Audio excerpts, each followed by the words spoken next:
For my second paper, I chose to write about mead and the mead making process. Um, my interest in mead is actually why I decided to take this course.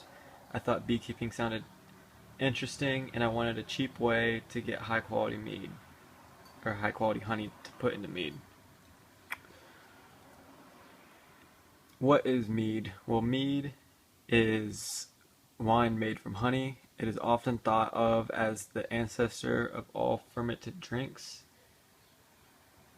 And there are many different varieties of mead, and these include a braggot, which is mead made with malted grain, a sizer, which is mead made with apples or apple juice, hippocras, which is a piment with added spices, melomel, which is mead made with fruit, a methlogen, which is mead made with added spices, or a piment, which is mead made with grapes or grape juice. So I'm gonna go over a couple brief steps to the basic process of making mead. First, you will want to start by warming your honey, and this will make it just flow better, and you'll be able to get it out of your jars a little bit easier. And you want to mix this with water, and this mixture is called a must. Once that is done, you want to heat your must to pasteurize it. This is a highly debated step among the mead making community. Some people think that honey is already a naturally safe product to eat, and there's all you're going to do is create a chance to negatively affect your end result of mead. But once you have this heated must, you'll want to pour your must into your fermentation bucket, and you'll want to add your yeast energizer and nutrient, and these two products will help your yeast flourish and will give it the added or the needed requirements that honey cannot provide. You'll then want to prepare your yeast, and you'll just want to follow the directions on your yeast packet.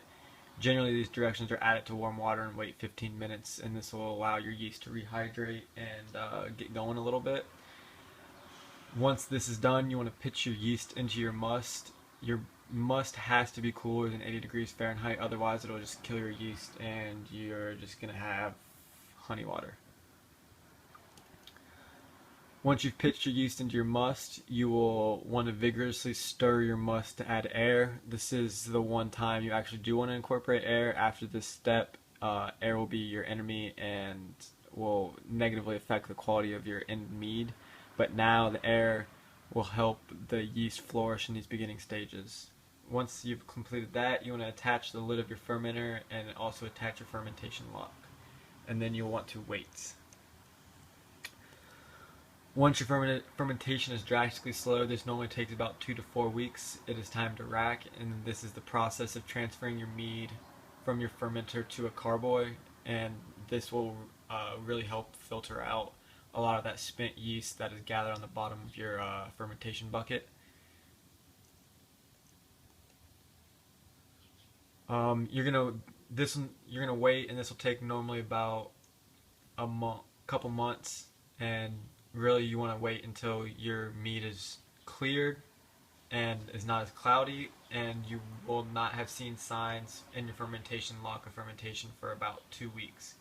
Then it is actually time to bottle it from your carboy and put it into individual bottles. And you'll want to wait. Generally, some people say the longer you wait, the better things get and better your mead tastes. But that's the basic process of making mead. I hope you enjoy.